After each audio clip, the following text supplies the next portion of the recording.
Goeiedag aan die boere van Namibië. Daar's natuurlik groot dele van Namibië wat tans 'n ernstige droogte ervaar. Ek wil graag met u gesels oor die bestuur van hierdie droogtefase wanneer jy midde in hierdie droogte is. Ek wil nou heel eers net 'n bietjie gesels rondom wat moet ek met my diere doen? Hoe moet ek my diere verminder? Moet ek hulle verminder? Moet ek hulle skuif? Daar is 4 opsies wat boere kan uitoefen in terme van hierdie fokusarea. Die eerste opsie is die veestapel word met verdrag verminder totdat net die kernteelkudde oorbly.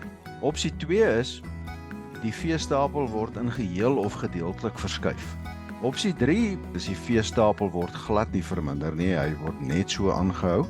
En dan die 4de opsie, en dit is om die hele kudde of die grootste gedeelte van die kudde te verkoop. Opsie 1 is die kernkudde opsie. Die motivering met hierdie strategie is om die beste materiaal op die plaas deur die droogte aan te hou en dwars deur die droogte in volle produksie te hou. En om na afloop van die droogte weer vinnig na die normale kudde grootte terug te keer. Die boere verkoop die nie kerngedeelte van hulle kudde. Dit sou wees om alle ooe wat onproduktief is uit te skakel, koeie, kalvers, vrugte, speen ensovoorts. As jy besluit op hierdie opsie om vee te verminder tot by die kernkudde, is dit belangrik om vroegtydig daarmee te begin.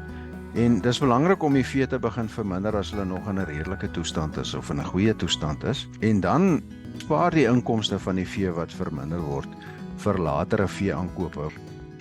Hierdie kernkudde wat 'n mens oorhou, dan moet jy seker maak dat hierdie kernkudde behoorlik gevoed word om vrektes as gevolg van ondervoeding te vermy.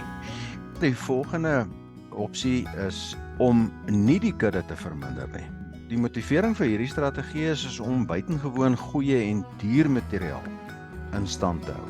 En dit maak natuurlik sin, maar dit het ook sy gevolge om gebruik te maak van goeie slagveepryse, wanneer ander boere nie meer slagvee het tydens die droogte nie. En dan die derde motivering is om gebruik te maak van die goeie pryse wat boervee en slagvee behaal nadat die droogte gebreek is. Die grootste slaggat met die strategie is dat mense geld en opgebergte voer kan opraak voordat die droogte verby is. En dit moet 'n mens baie mooi in ag neem. Kom ons kyk na opsie 3.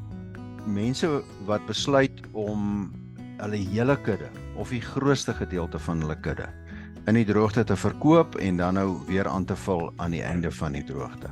Die slaggate hiervan is 'n mens moet die inkomste wat jy geïn het met die vee wat jy verkoop het spaar, sodat jy weer aan die einde van die droogte weer kan diere inkoop.